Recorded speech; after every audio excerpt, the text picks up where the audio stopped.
Hey, ESPN, I'm Jack. I'm the co-founder of Crack.com. And I'm Miles, a former lobbyist that loves soccer and gets very nervous when I'm pulled over by the police. And we're the hosts of The Daily Zeitgeist, a daily comedic news podcast that covers politics, pop culture, and we're both big sports fans. I'm actually named after my grandfather, legendary NBA coach Dr. Jack Ramsey. Oh, well, I'm named after Miles Davis, a legendary heroin addict who is not my grandfather. It's not a competition. So search The Daily Zeitgeist on Apple Podcasts, Spotify, or wherever fine podcasts are given away for free.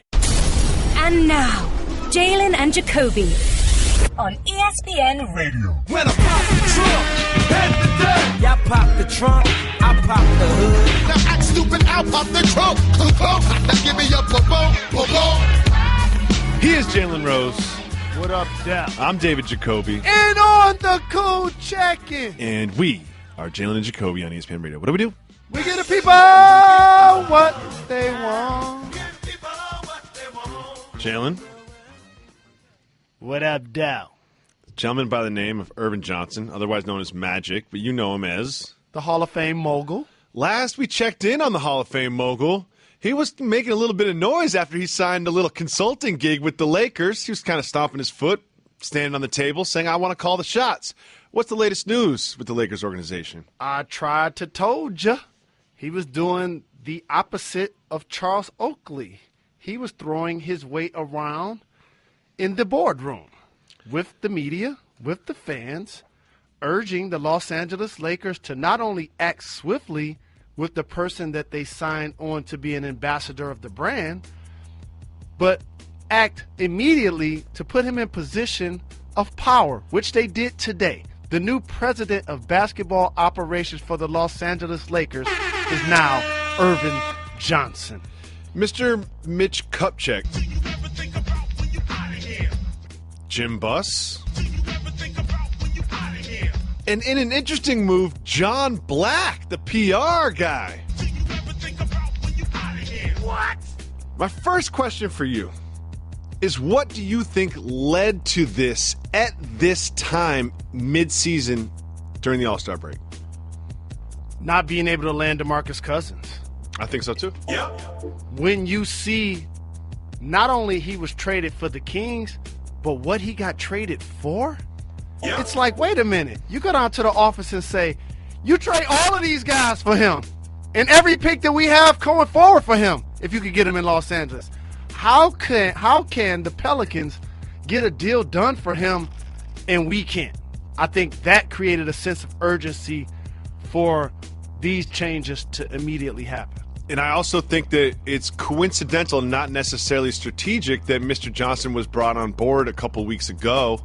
And then this happens where you hear that, they wouldn't put Ingram in a trade. But again, when you look at what the Pelicans shipped to Sacramento, the Lakers could have put together a package like that. Maybe it involves Clarkson or Randall or some picks. But it just seems like someone in the Lakers organization, perhaps Ms. Buss, was a little upset that Boogie Cousins is wearing a Pelicans jersey and not a Lakers jersey. It might not be that simple. I mean, I don't want to be too reductive about this. There's probably other things going on. But at the same time, the timing is interesting. So I want to be frank and direct. When we're on the phone with the Sacramento Kings, here's what I'm telling them. Y'all could take anybody y'all want off our team. Like, it's not going to even be any gray area. Like, I want to find a way to get a deal done. You want Ingram and Clarkson? Take them. You want D'Angelo and Randall? Take them. You could throw Larry Nance Jr. in there too. But we're trying to find a way to get Boogie on our team since the Sacramento Kings are basically going to give him away. This is really interesting. What do you think Magic's role was in this? Because it is a strange dynamic with the relationship that he had with Dr. Jerry Buss, with Jeanie and Jim Buss being brother and sister, and Mitch, having a relationship with Magic. That's the sort of like the power circle at the Lakers organization. So what conversations does Magic have? How does he maneuver this in the boardroom, as you so eloquently put, like Charles Oakley, except a little smoother? I'm going to give everybody an analogy that you'll see television personalities running with from here on out. Radio, multimedia, and fans. The family dynamic that seems to take place with Jerry Jones and Tony Romo, it definitely took place with Dr. Buss and Magic Johnson. So while you mentioned that Jim Buss is out and Jeanie Buss, who's been in power this entire time, by the way, now brings on Magic to be in the position of president of operations, in theory, he's like a son, a brother in this case. So there's not much of a power shift per se as it relates to personality, but don't cry your eye. Don't shed any tear for Jim Buss. Let me teach everybody why. Still owns the team. Still owns the team. Still owns the team. Okay, so for everybody that wants to clown him and talk about what he didn't do, when the Lakers succeed, guess what? He gets paid. Just like James Dolan. We clown both of those situations, and I say this frequent. They equaled when nepotism goes wrong. However, when the Forbes list comes out, they're 1 and 2. Mm-hmm. So they got to be doing something right. And they care about the bottom line, obviously. But in this case, the Lakers have been inept the last few years, haven't made the playoffs for the first three consecutive years. That's the first time since almost forever. And because of that, change is immediate and urgent. Don't worry about Jim Buss. He's worth an estimated $600 million. Good Lord, that's a lot of money. He'll be all right. He owns the team. You know, he's going to be fine. But it is interesting. It is interesting just to think about, because we both have siblings. A lot of people listening have siblings. It would be a really interesting conversation to have one of your siblings let you know that you no longer hold your position. Well, it's an interesting dynamic because he's already publicly come out to say, if I don't get the job done in the next few years, then I'd be willing to step aside. So this is not something that's a big-time surprise as it relates to the brother and sister dynamic. But when the DeMarcus Cousins deal plays out the way it did, and you're the Lakers and you're not in play, and all of a sudden he ends up in New Orleans paired with Anthony Davis, who's in your conference, oh, man, that becomes a wound that you eventually want to get past really quick. And the 8th seed it seemed something that was within reach. I don't know. Hit the brakes. No, Whoa! hey, I was going to say, I don't know, around mid-December. Okay, you're not letting me finish. And since then, it is no longer within reach. Jacob, and hold on. Jalen, Please continue. you are lucky you are not in the studio today. That's all I have to say. The 8th seed seemed like something that was within reach, I don't know, around mid-December. And it was. It was a cute story coming out of the season. It was like, hey, look at this. The upstart, the young Lakers, the baby Lakers, they're good. And Luke Walton's got them playing well together. That all kind of predictably fell apart. And now the 8th seed it's not even a consideration for this year.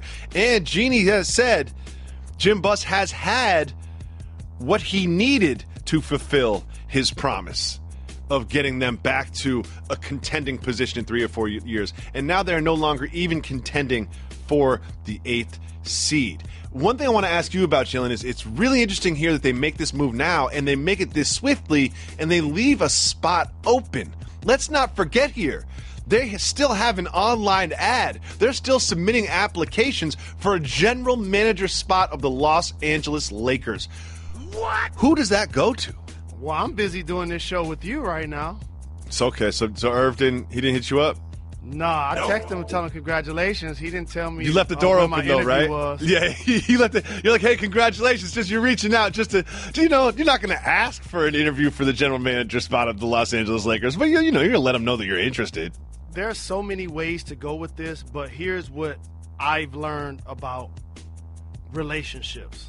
It's going to be somebody that falls from the Laker tree in one way, shape, or form. Phil Jackson, please say Phil Jackson. Please say Phil Jackson. Please say Phil Jackson. Please say Phil Jackson. As a Die Easy Knick fan, please tell me Phil Jackson's in the fold. Have you noticed that Jeanie ain't playing around lately? She not with Phil anymore. Cutting ties with everybody. You know what I'm saying? Fired her brother. If I was and her poor partner, John Black. I know John Black. What's he got to do with this? What did John Black? He's like, what do I have to do with this? Boogie Cousins didn't come here because of me. Big shout to John Black. No doubt. If I was Jeanie Buss's gardener, I'd be worried right now. If I was her maid, I'd be worried right now. Like Jeanie Buss is just cutting heads like Jizza. Yep.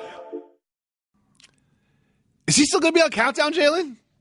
No way he will continue to do such a good job on our Saturday coverage of NBA Countdown Because could he have a little bias toward one of the teams in the league? No, he can be an objective journalist. You don't have a bias towards the Pistons and Lions franchise, right? I'm not getting a check from either one of them. That's the only downside from this. That's the only downside from all of this. I love to see Magic in this position, but I also love to see him in his position at the NBA Countdown desk. Yep. Why did John Black get fired? For those of you who don't know, John Black he's been running PR for the Lakers as long as, I don't know, I've ever known. It's got to be at least a decade by now, right? Yes, indeed. And he's been synonymous with Lakers public relations. He's been a fixture in the Lakers organization as a lot of head coaches have come through, as a lot of Hall of Fame players have come through. He's sort of always been there. Why? What does this signify to you? He knows where too many bodies are buried. And as you go into a new regime, you want to press the reset button, literally, from top to bottom. And in doing that, you have a new coach in Luke Walton. Mm-hmm. You bring back Magic to be the president of basketball operations. You fire Jim Buss. You fire Mitch Kupchak as the GM. You bring in a new GM, somebody that Jeanie and Magic likely will have ties to already. Definitely somebody that loves the Lakers and probably has ties to the team in one way, shape, or form. And so, to me, he becomes unfortunate because he's really good at his job. Collateral damage. Do you think he gets a little package? Does he walk out a little package? How do these things work when a front office executive no longer has their position? In the corporate world, depending on your relationships with the higher-ups, they take care of you. Do you think Mr. Black got taken care of? No question. No doubt about it. And deservedly so. Yeah. This is interesting because now, as you mentioned, the two highest valued franchises, I can't say enough, the two highest valued franchises in the whole National Basketball Association, their president of basketball operations for the number one valued franchise in the Forbes list is Phil Jackson. The number two valued franchise on the Forbes list is Magic Johnson. Who would you rather have in that position? Magic. Is that a trick question? Of course. I just love hating on Phil any way I can. Oh, okay. And if you remember this on Valentine's Day, it's a day when you solidify your relationships. It's a day when you look at the person closest to you and you say, let's build together. And do you remember on that day, here's what Magic Johnson said, quote, first call if I'm in charge, Kobe Bryant. Because Kobe understands winning. He understands also these players, And so I would call, what role do you want, bro? If you got a day, just give me a day. I'll take that. Whatever time he has, I want him to come and be a part of it. Now, I know Kobe doesn't have time for the general manager position. And I know Kobe is not the right person for the PR position. But something wouldn't surprise me if we got an announcement in the next week or two about Kobe Bryant's role with the Lakers. What do you think that would be? Got to put the band back together. And when you look at successful collegiate teams, and I'm going here for a reason, they find ways to tie in decades of players, and personnel, and coaches with current productivity that allows people to always feel included, which you eventually call a program. Mm-hmm. Magic won championships with the Lakers in the 80s. Kobe won championships with the Lakers in the 2000s. You married the two, so now you have a range of wealth, knowledge, as well as a fan base that understands, that have seen greatness out of these individuals, believe that they have what it takes to represent the brand well, and both have and will have statues in front of the building. So, I hate to be like this, Jalen, but I'm like this. Sometimes I go a little negative. I just want to tell a cautionary tale. If you're a Lakers fan, this is great news. I mean, I think that there is no other face more associated with the Lakers franchise than Irving Magic Johnson's. And it's always got a smile on it. And you think great things are come. But when the Knicks announced Phil Jackson, Knicks fans kind of felt the same way. Do you remember that? Oh, look at that. Phil's here. He's going to clean up the mess. We're turning a corner.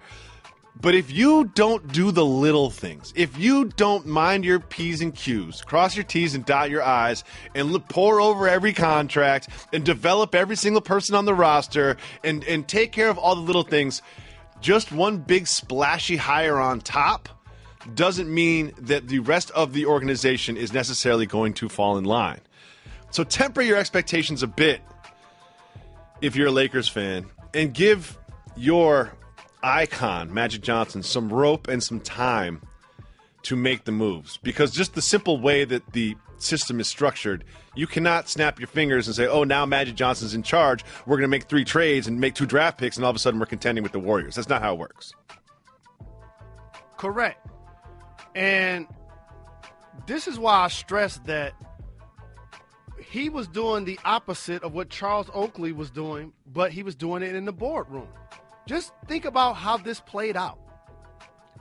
All of a sudden, we see multiple all-star caliber players' names being tossed around that could be potential trade bait. So now you're in the office with Jeannie. You're like, wait a minute. We not in play for Boogie? What's going on with Paul George? He's from California.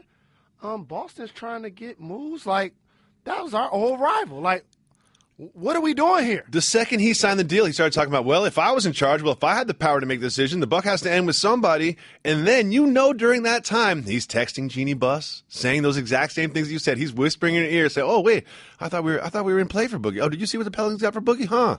Who's making these decisions?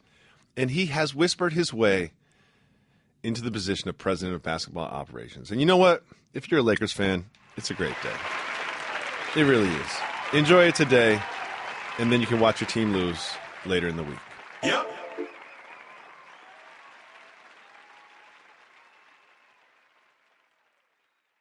Jalen Rose, I understand why everybody wants to talk about Kevin Durant going to the Warriors. And I understand why everybody wants to talk about the Splash Brothers and Draymond Green and the ownership position. And everybody wants to talk about the crash course that they have with the Cleveland Cavaliers and the best player in the sport, LeBron James.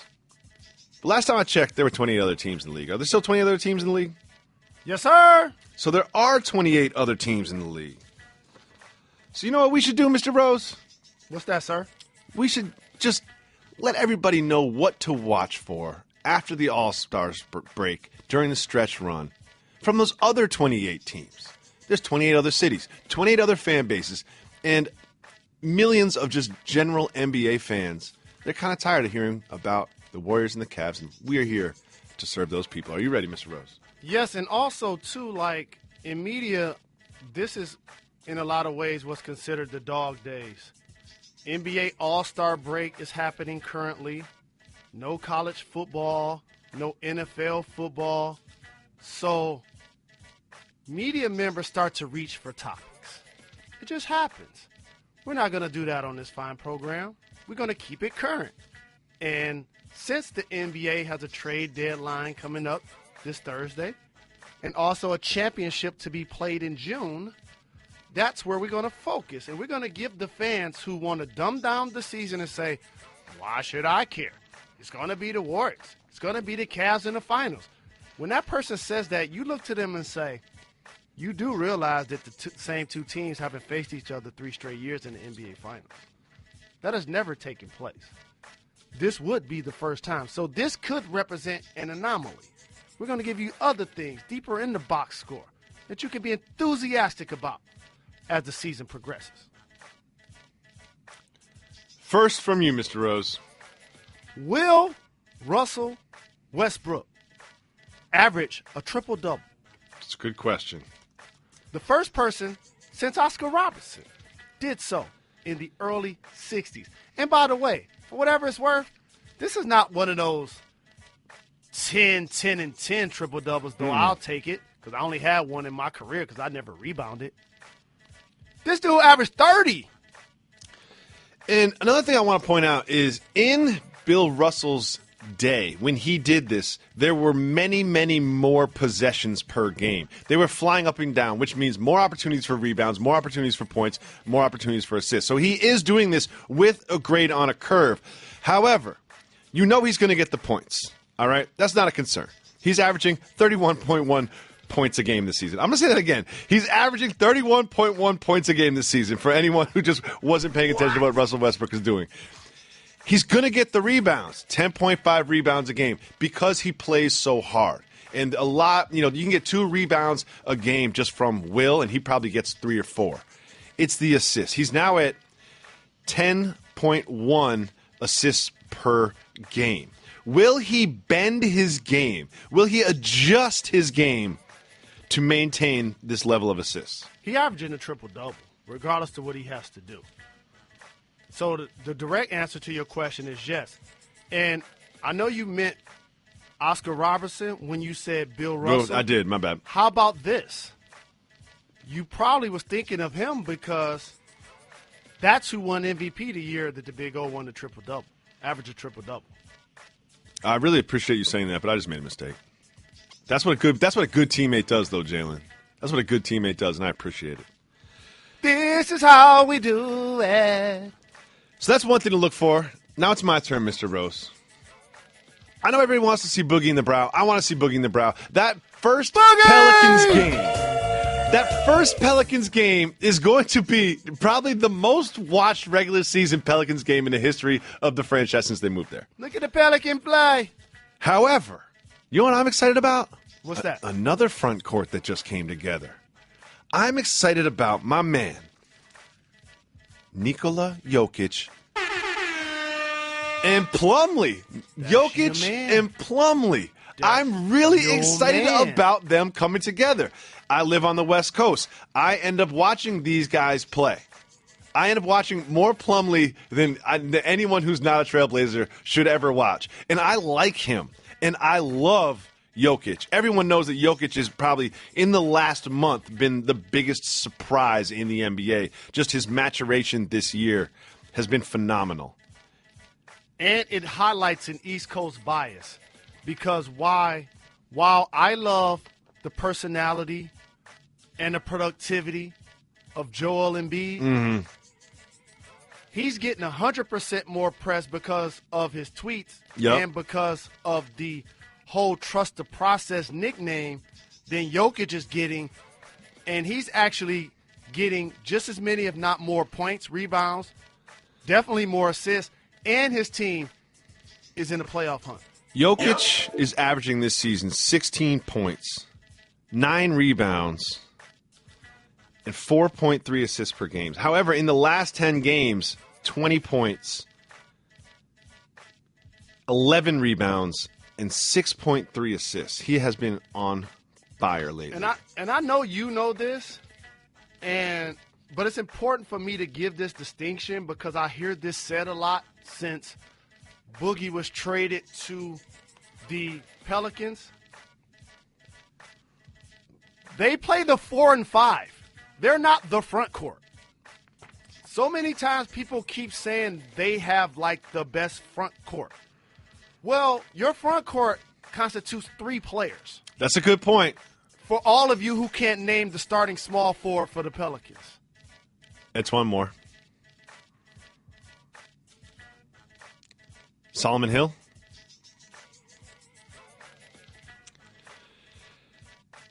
Next, what should everybody be looking for, Mr. Rose? While Russell Westbrook could literally average a triple-double like we mentioned with the Big O, he may not win the MVP. That may actually go to the person who's dating Ashanti now, James Harden, who's had as many 40-point triple-doubles, 5, as any player in the history of the game. His team is probably going to have a better record. His efficiency from the field and from 3 is probably going to be higher. That's a legitimate conversation. It's a 2-horse race. And also, I love the seasons that Kawhi, LeBron, don't do it, KD. Jalen. It's not a 2-horse race. It's not a 2-horse race. Yes, it is. No, it's not. There's a lot of games left to be played. Yes, it is. A lot of games left to be played. There's not a lot of games to be played. It's 25. James Harden is now averaging 29.2 points a game, 11.3 assists, 8.3 rebounds a game. That's just so impressive with everything that he does. Next thing I'm looking for, can the Greek Freak and the Bucks make a serious run? Not in the AC. That's the concern. The Bucks are currently the 9 seed, and the reason you say that they will not make a run for the 8 seed is because who's in the 8 seed right now? Oh, that's right, the Pistons. Well, I actually said they can't make a run from the 8th seed because the person in that spot plays against the Cavs. We're not talking about the Cavs, though. We're not talking about the Cavs.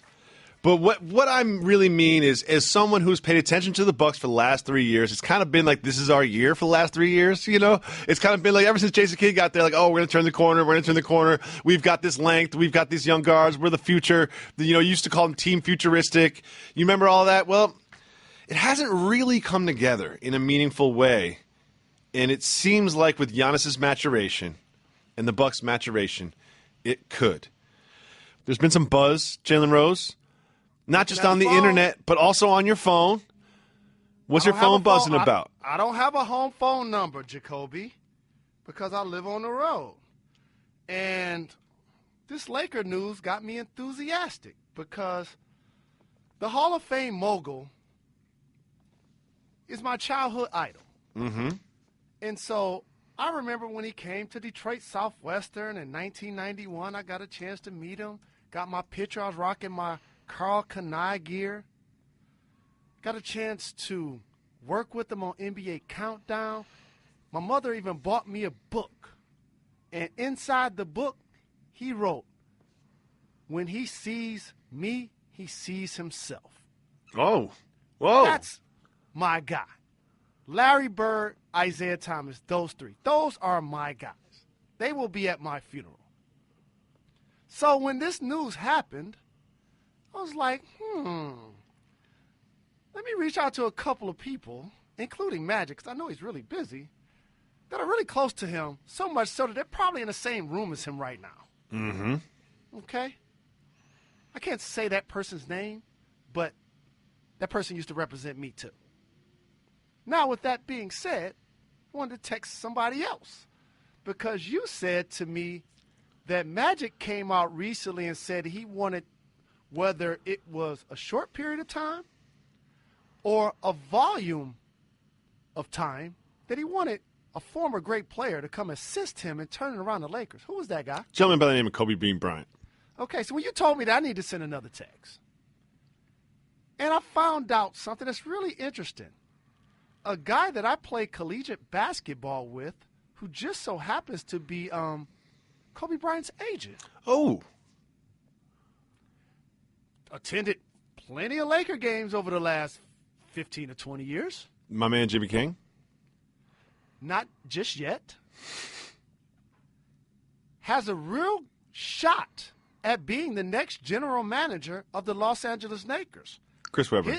His name is Rob Pelinka. What?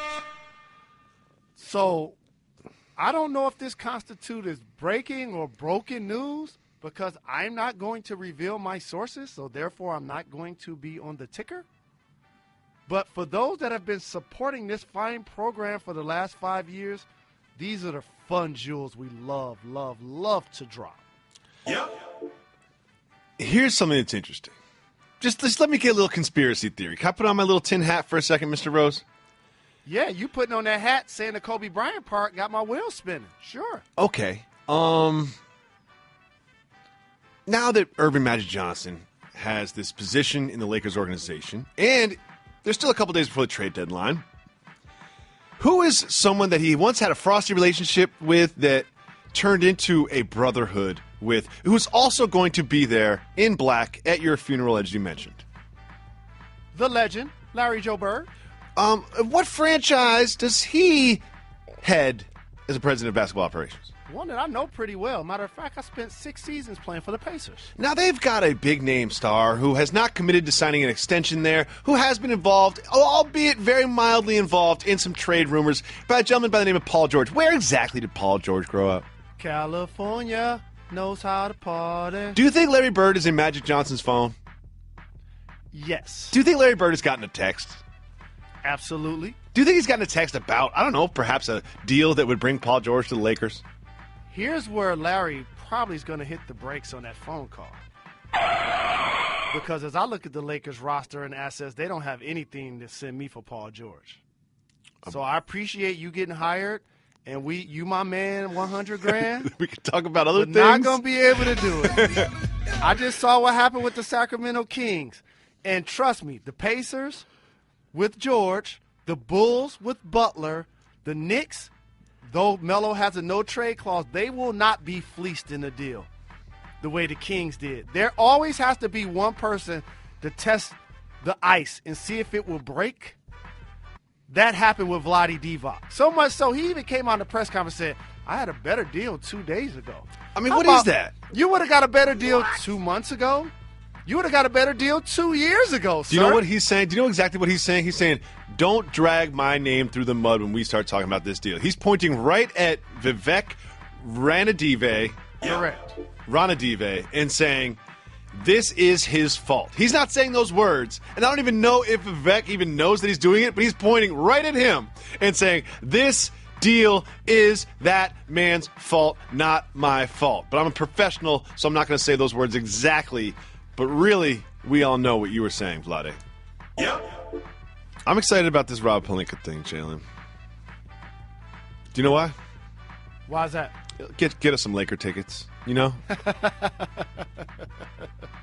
You've never taken me to a game in my life. You got a big family. Never been to a game in my We life. need all of these relationships. I need to text Magic, Rob, to get tickets for your whole family.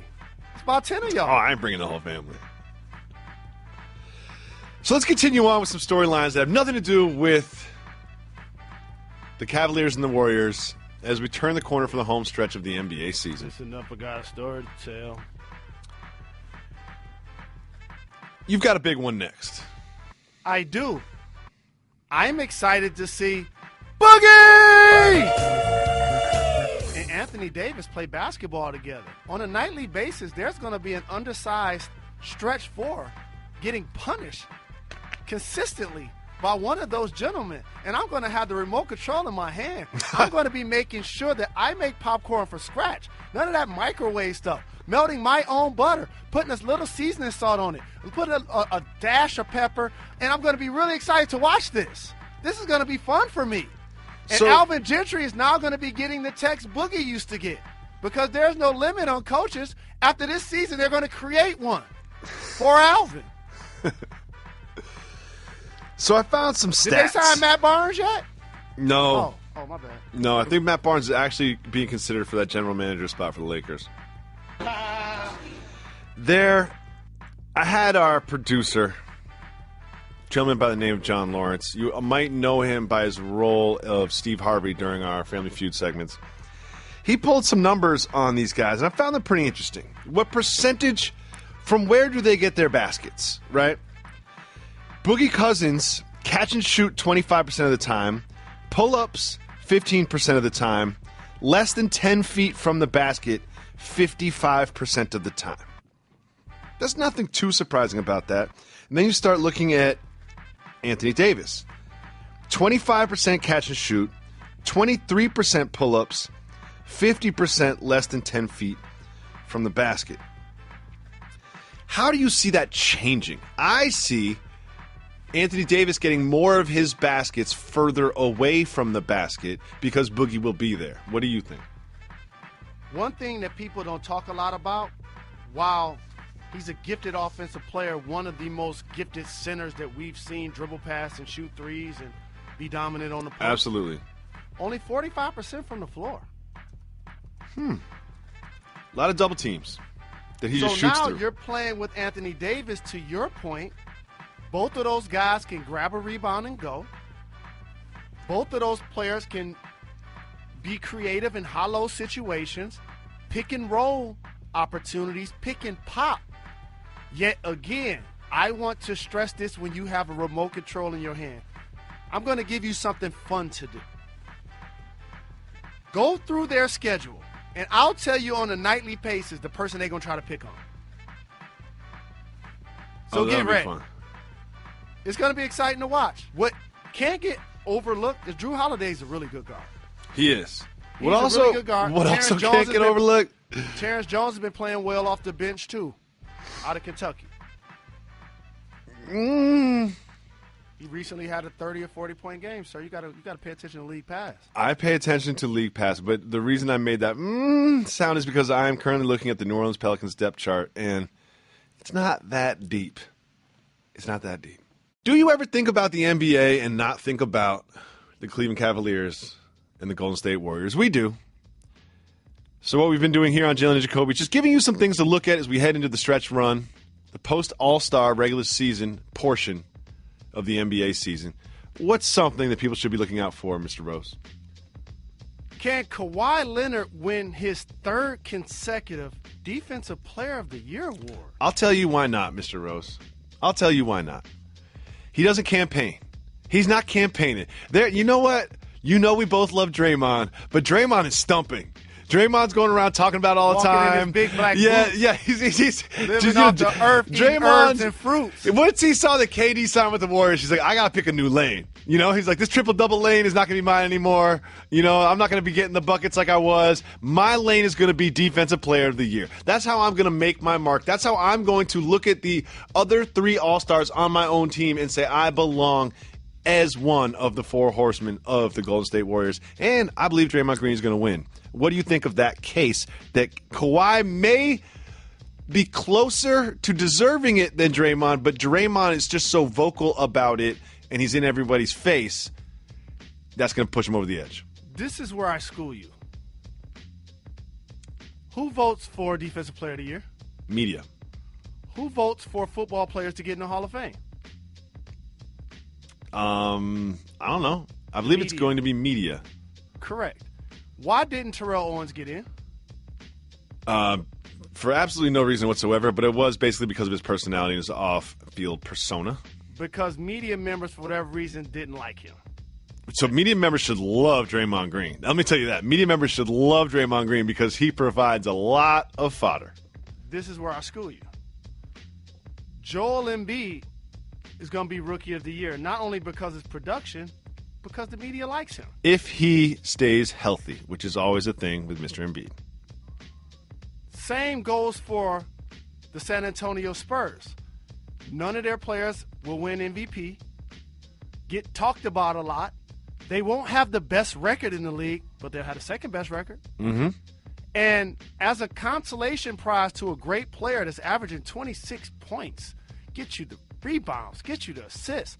To me, Kawhi Leonard is arguably the second or third best player in the whole game. I don't care what list you coming from.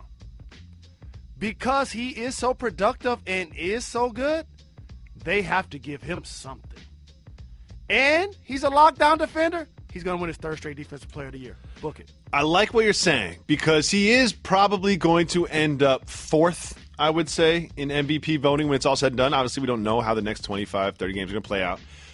But there could be a consolation prize is what you're saying. Say, oh, since Kawhi isn't going to get the MVP, let me just write his name down somewhere. Defensive Player of the Year seems like a place I could do it. And nobody could ever argue with you. I would vote for Draymond Green because I love Draymond Green. He had a crazy triple-double without 10 points. First guy since Alvin Robertson to do such. So if I was his teammate and we felt like this was starting to happen around the end of the third quarter, would you try to get him some buckets? Yeah. Like, as a team, like, wouldn't you be like, ooh, this is a possibility. Let's get Dre a couple buckets here just to see if we can get him 10. I agree. I'm pointing at his teammates like y'all kind of played him because I like drama. Here's what I want everyone to pay attention to. It's the end of an era, Jalen. I'm concerned about something. I'm concerned that with Jared Sullinger and Boris Diaw at the tail ends of their careers for different reasons, that this may be the end of the stretch mark 4 era. No. I don't see a lot of stretch mark 4s coming up in the league right now. What? I got my eyes out for the stretch mark 4s, Jay. Yeah, I know. You trademarked that. That's my thing. Yeah, that body type, the game is passing it by. We'll see. He keeps on passing me by. God, you can't sing. What's something else you want to look for rest of this NBA season. It has nothing to do with the Cleveland Cavaliers or the Golden State Warriors. The 7 spots in the West are booked. I'm curious to see who's going to get the 8th spot. Is it going to be Jokic and Plumlee and Barton Yes. and the Denver Nuggets? Yes. Or will it be Holiday, Boogie, and AD of the Pelicans? Here's the thing. Don't sleep on the Nuggets. Now, the Trailblazers have gotten a little bit worse with their trade of Plumlee. And so it doesn't seem like, even though they have a better record than the Pelicans now, it doesn't seem like they will be trending an upward slope after the All-Star break. Which makes this come down to what looks like a Nuggets versus Pelicans race. Don't sleep on the Nuggets. They've got players that aren't in your face every day, that didn't wear the Western jersey in New Orleans this weekend, but can still get you some buckets and some rebounds and play some defense. I'm talking about Gallinari, who's someone who's always frustrated me personally, but he gets buckets. Wilson Chandler, that's my little brother. Wilson Chandler, again, like Wilson Chandler can get 25 and you won't even notice. And of course, Gary Harris, Jokic and Plumlee, and Barton, one of my favorites. Jamal Murray, by the way. Now, look, I know a lot of people don't pay close attention to the Rising Stars game, but those that did saw a lot of Jamal Murray. He is a very exciting young player coming up in the league that you should pay attention to as we head to the stretch run in the NBA regular season. Here's something I'm going to pay attention to, more important to me than the rest of the world, but you know what? I've got the microphone.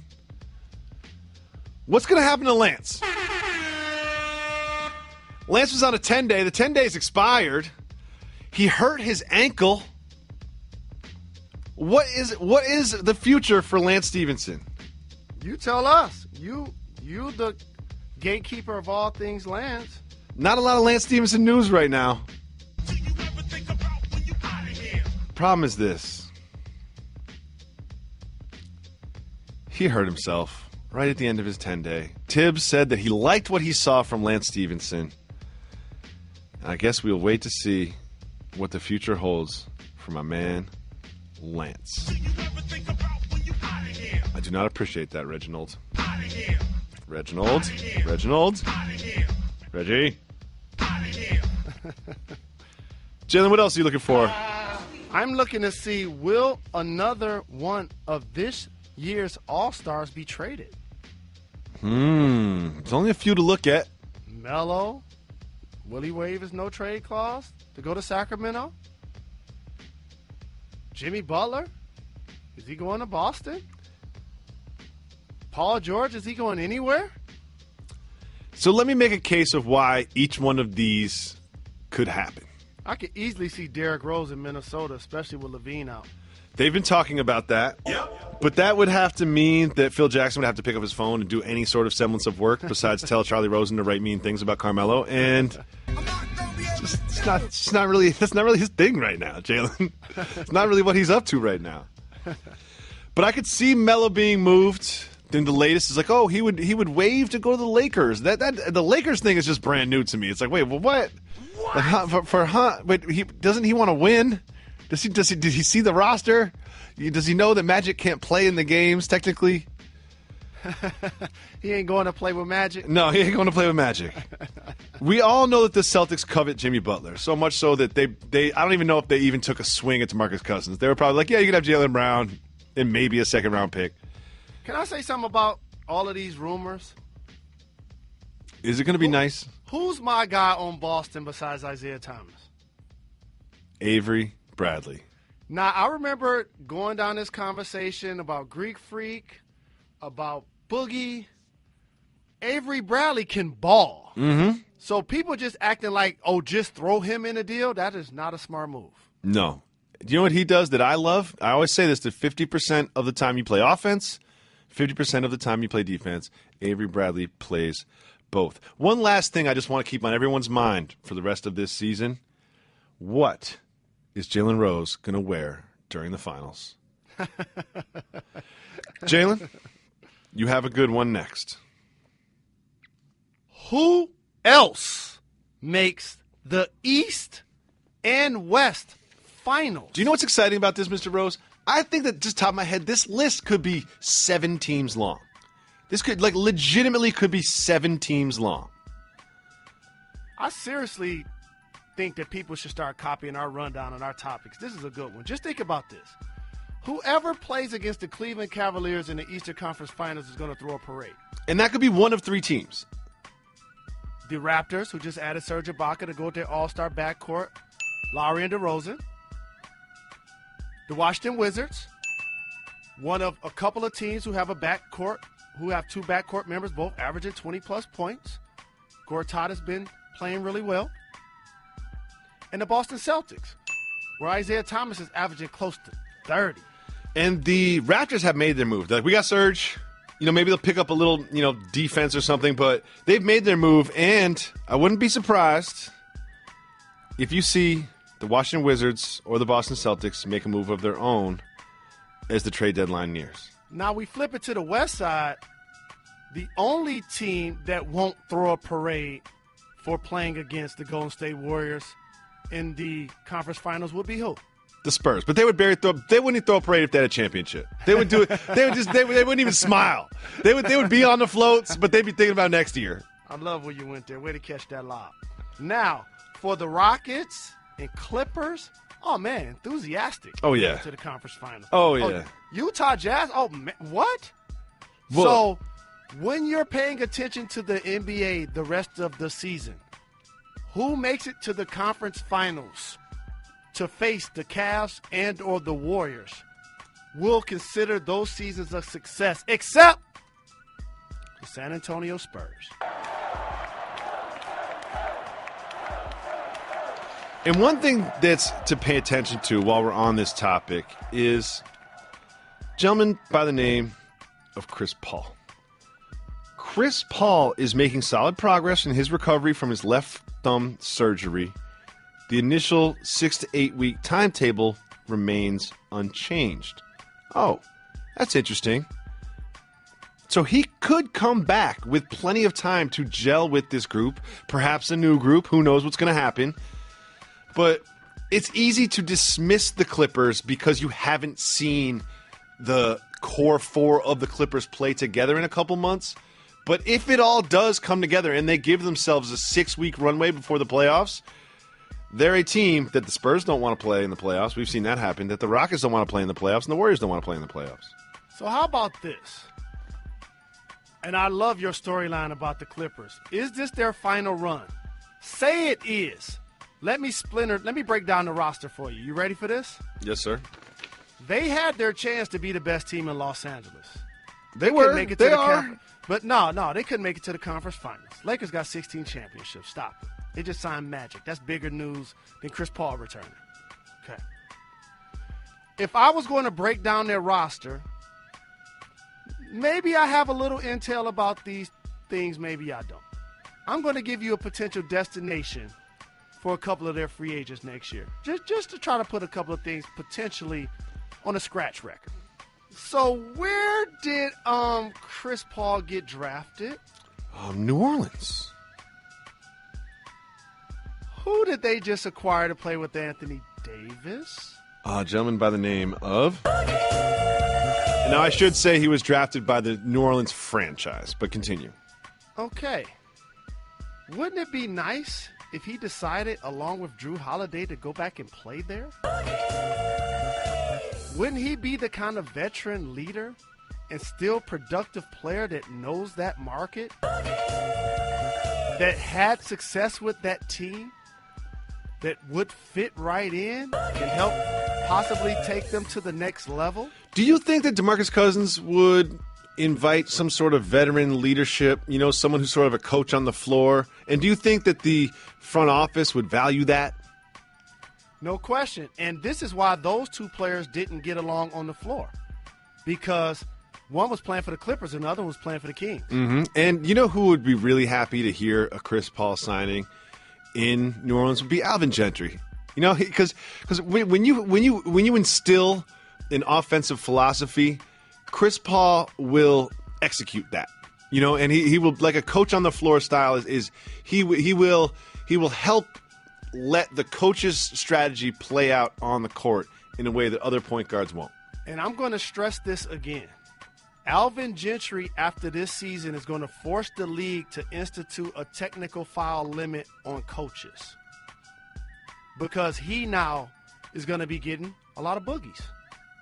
Explain that for someone who doesn't obsessively watch the NBA. DeMarcus Cousins has already exceeded what the NBA considers a limit for the number of technical fouls you can receive during a season without being suspended for a game. If you get, so much so, it has already happened to If you him get once. 16 techs, you get suspended for a game, and then every 2 techs, you're suspended another game. However, there's no limit on the number of technical fouls coaches can get, number one. And two, if you haven't watched the league, Alvin Gentry, he probably has as many, if not more, techs than any coach currently already. Mm-hmm. He's fiery on the sideline. After this season, Adam Silver is going to impose a limit on the number of techs that a coach can get because Alvin Gentry is about to break a mark. And we putting it on wax. Now, I got a couple of homes for other guys on that roster. Let me know. I hear the Celtics want to get Blake Griffin. There's been some discussions. You know, Why give away a bunch of great picks when you could potentially sign them in the summer? boom. So there you go. Now, I got one for somebody that people don't talk a lot about, and he's going to slide right into this situation. J.R. Smith? Wouldn't J.J. Redick be nice on the Spurs? Isn't that what they need? Don't they need an infusion in their backcourt to go with Danny Green and Tony Parker? Don't they need that knockdown shooter? Jalen Rose, you've brought this up a couple times. Seems like you want to discuss this. Seems like you want to discuss this mainly because there are like probably 10 things that we really get behind here on Jalen and Jacoby. One of which is power couples. Who is the latest rumored power couple that you've heard about, Mr. Rose? James Harden, who has a legitimate chance to be this year's NBA MVP, having an amazing season for the Houston Rockets, is dating Ashanti, R&B singer and songstress. MVP of our hearts in the late 90s. Who, by the way, MVP of Ja Rule's career. who, by the way, when I hosted a celebrity weekend in Chicago, I want to say it was 2002 or 2003. Friday had the comedy show. Said the Entertainer, D. Ray Davis came to represent. Earthquake came to represent. Had the celebrity game. Sean Marion scored 50 in the game. Someone got to D up Sean Marion. Had an amazing party that night. Michael Jordan showed up. Wait, what? Spree came through on the boat. Wait, Michael from B. Milwaukee. like a young Michael B. Jordan from The Wire? No, his airness. Really? The person that I was gracious enough to have as the host was Ashanti. Huh. Came to represent during that period that you just described when Murder Inc., Irv Gotti, big shout for helping make it happen, and Ja Rule, who I got love for, and Ashanti. So I've not only followed her career, but clearly supported and root for her. And as you mentioned, we support power couples. Matter of fact, we support all couples, period. And I'm happy to see this union taking place. But let's pump the brakes a little bit, just because I'm a very serious journalist and this is a very serious topic. We cannot confirm that they're dating. They have been attended events together more than a couple times, which leads you to believe there's a little bit more than a friendship going on there. But factually, we do not know what is happening. But I do know that she was at the Super Bowl, and the Super Bowl was held where? Houston. Okay. So, people are concerned, Jalen Rose. Burger King and Tim Hortons have a parent company, right? That parent company has bought the Popeyes franchise. What? Fans of Popeyes are concerned that Popeyes will change. Yep. If you were a Popeyes fanatic, would you be concerned about this purchase? So I want to be 100 here, and this shows, I guess, a level of growth. growing up on the northwest side of Detroit, right off Myers and 6 Mile, there's a Popeye's chicken that I probably ate there once a day. Really? 2-piece, extra crispy with a biscuit. Consistent. Love Popeyes more than any fast food chicken that exists. So it's not even a question Popeyes or KFC. That's not even a thing for you. You know what? I might not even do this show again if you ask me something like that. Popeyes or KFC? Churches, don't bring up KFC. It's not even close. The crust is crazy on Popeye's chicken. Now, sides like are Big better Sean, I do a lot of traveling from Detroit to LAX and other places. There's also a Popeyes there. too. At the airport? At the airport. Oh, right. So, I called myself maybe 2 or 3 months ago, I'm about to get me a 2-piece. I need to get, and this is what I do too. I get either 3 or 4 legs or 2 legs and 2 wings. Like, I go in. I like the white meat personally. I like dark meat.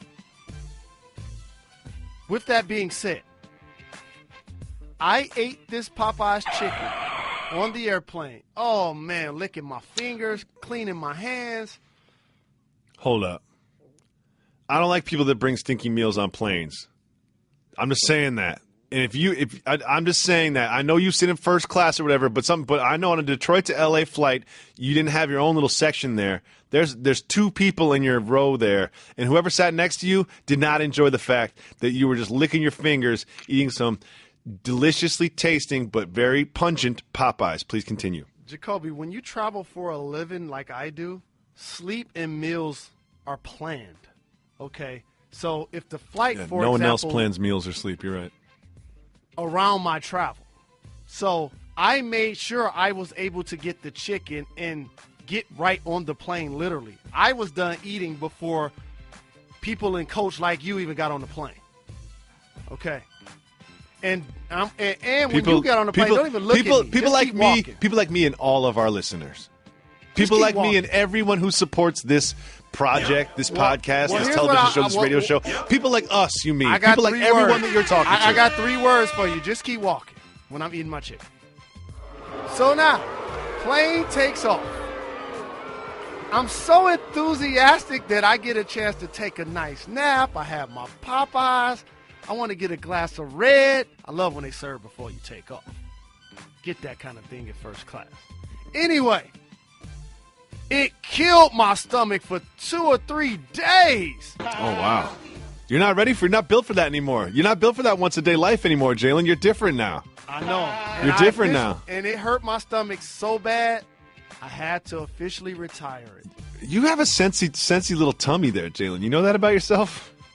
You have a I sensy know, little tummy. Because when I make my wings, my stomach doesn't bother me. Those are good wings. Lemon pepper my wings, as Rick Ross would say. So I agree with the fans. Initially, when I saw BK and Hortons were going to purchase Popeyes, I was about to send a tweet too, but I'm like, I'm retired, so it don't matter. What is what's one word that unifies all of your favorite rappers? Just one sort of word. Bars! Do you know who has bars? My man Alex Trebek. There was a category. Alex Trebek is the host of Jeopardy, which is a trivia game show. Sometimes I have to say these things to Jalen because you never know what mainstays of pop culture he has missed that I think everyone knows. And you pick a category, Alex Trebek reads the answer, and then you have to say the question. It's a really silly way of doing trivia, but they've been doing it this way forever. And here's one of them were basically rap lyrics. And when he got to Designer's Panda, this beautiful moment happened. Panda, panda, panda, panda, panda, panda, panda. Can you please say that again, Mr. Trebek?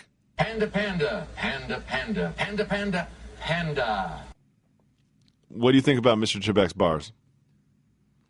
I know one thing. He get big checks doing that show. He got that legacy money. How many years has he been doing that? It's not just that. It's like he probably tapes 17 shows a day, and his agent got him a deal where he gets paid blank per show.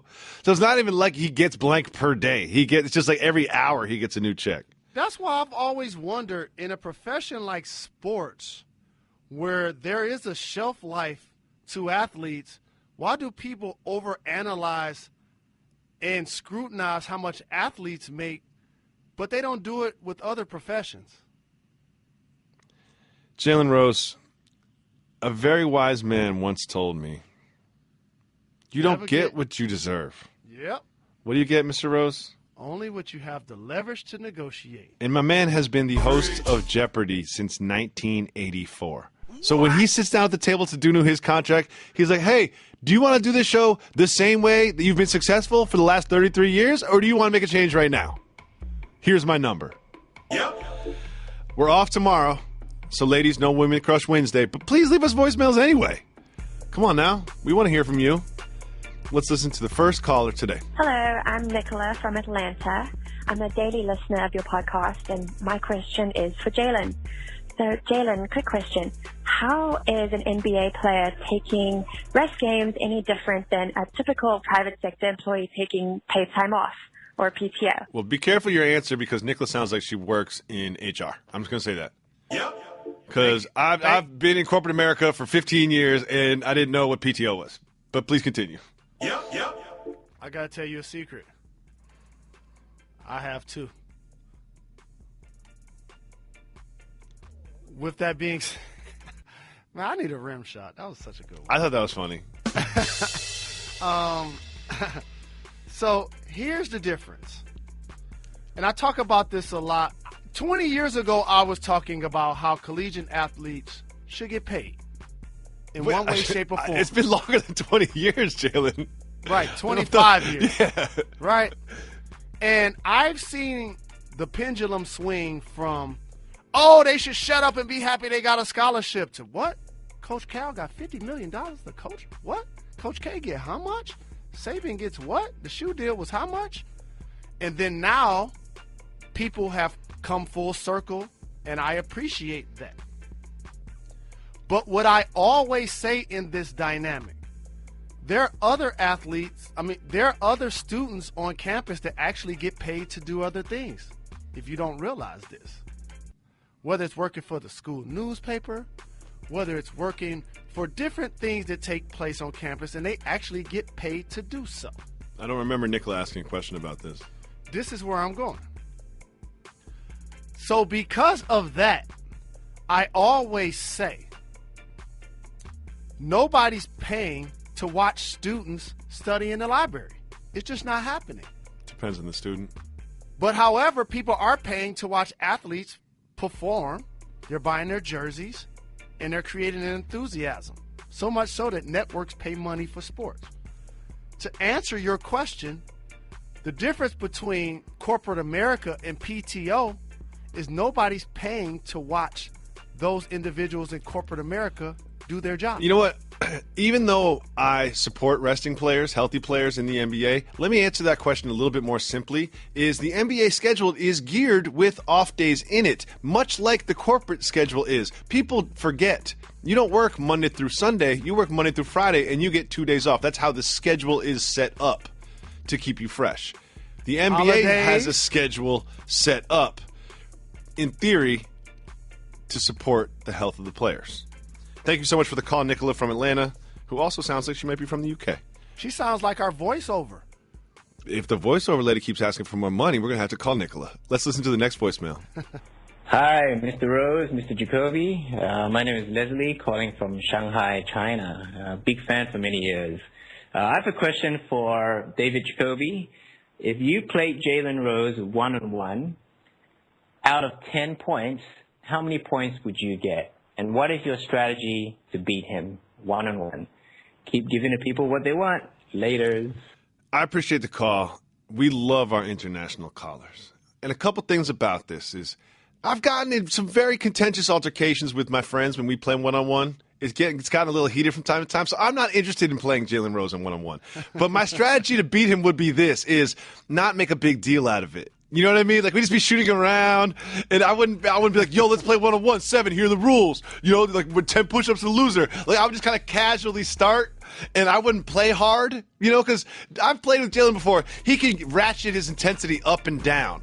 So my strategy would be to rope-a-dope Jalen into a victory just by kind of like playing around.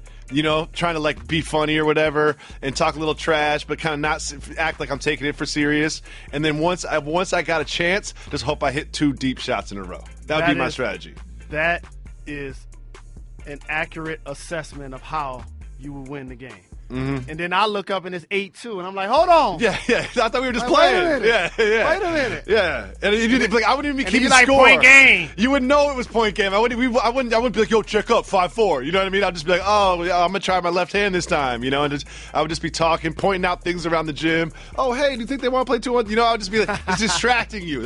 Talking about work. That's what I would be doing. That would be my strategy, because there's no way that you can beat anyone who's under the age of 50 that played in the National Basketball Association that cares a little bit about keeping their body together if you didn't play D1 in college. It's just that simple. And I always like to say this to men as well. And don't think you've beaten a WNBA player either. You're not. Stop it's never going to happen. Stop it. Candace Parker will dunk on you. Another way that you can guarantee, if you ever see Jalen in a gym, you want to beat him one-on-one, just hand him your phone. Just hand him his phone. Hand him his phone. His phone distracts him all the time. He doesn't hear half the things I'm saying off wax because he's on his phone. That's the 4 buckets right there. Let's listen to the next voicemail. Thanks so much for the call. We love our international caller. What up, Jalen and Jacoby? This is Andrew from Cincinnati, Ohio. Long-time listener. Love you guys so much. My question is, do you think a possible Kentucky alumni super team is ever possible in the future? And if so, do you think it could be in New Orleans with Anthony Davis and Boogie and John Wall? Get back at me, Jalen. Get back at me, Jacoby. Come on. It's a good question, Jalen. It's a good question. You've got Coach Cal in your phone. I know you do. Yes, sir. I know you've got him in your phone. And I know that Coach Cal's long fingers touch things beyond the NCAA basketball world. He's got other Kentucky alum in his phone. He's got GMs and coaches in his phone. He knows what's happening at the draft. Is there any way there could be a John Wall joining or another big Wildcat alum joining these two in New Orleans? Here's the greatest compliment you can pay to Coach Cal and the legacy of pros that they've developed and put into the league that have not only become starters but all-stars and terrific players. You don't have to force a super team of Wildcats because they're on every team anyway. They're all there. Think about this. Terrence Jones is also on the team. That's 3 of them right there. Yep. Look at Phoenix. They probably have 5 Kentucky players on their team right now. So here's a good question. There's the fraternity of, hey, we all get paid to play basketball in the National Basketball Association. That's a group, but there's subgroups within that. Do you share the same agent? Did you go to the same college? Which do you feel like is a stronger tie? Your alumni group or we all have the same agent group? Alumni group first and foremost, because that happens before the money. Okay. You think Eric Bledsoe could join? And people fire agents, change agents. So I do, based on the caller's intuition, don't be surprised if it doesn't happen sooner than you think. Who did you just say again? Eric Bledsoe. Bledsoe. Stay tuned. I love it. And also based on the caller's location, Cincinnati, something tells me that he's got a Kentucky K on the back of his car. Thanks so much for the call, Andrew. Yep. Jalen, let me school you on a little piece of Detroit public school basketball history. 50 years ago today, on February 21st, 1967, undefeated Detroit Northwestern beat undefeated Detroit Pershing 63-61. What is known as the most famous high school basketball game in Michigan history. Because of the 50th anniversary, they're starting something called the Curtis Jones Literacy Project. The Curtis Jones Literacy Project is a way for the Michigan Association of Public School Academies to use basketball to help literacy. And I know that education is really important to you. So again, to get involved, Google the Curtis Jones Literacy Project. Thank you so much for listening to the podcast. We appreciate our everyday podcast listeners. Don't forget to follow us at Jalen and Jacoby. Tweet us every day. We love when you help us with the show. And call 985-80-JALEN. There will not be a podcast. Unlike Bill Belichick, we will have one day off because we are saving our strength and we are preparing for a huge trade deadline rapid show. Trade deadline wrap-up show. And we get a on people Thursday. What they want. Panda, panda, panda, panda, panda, panda, panda.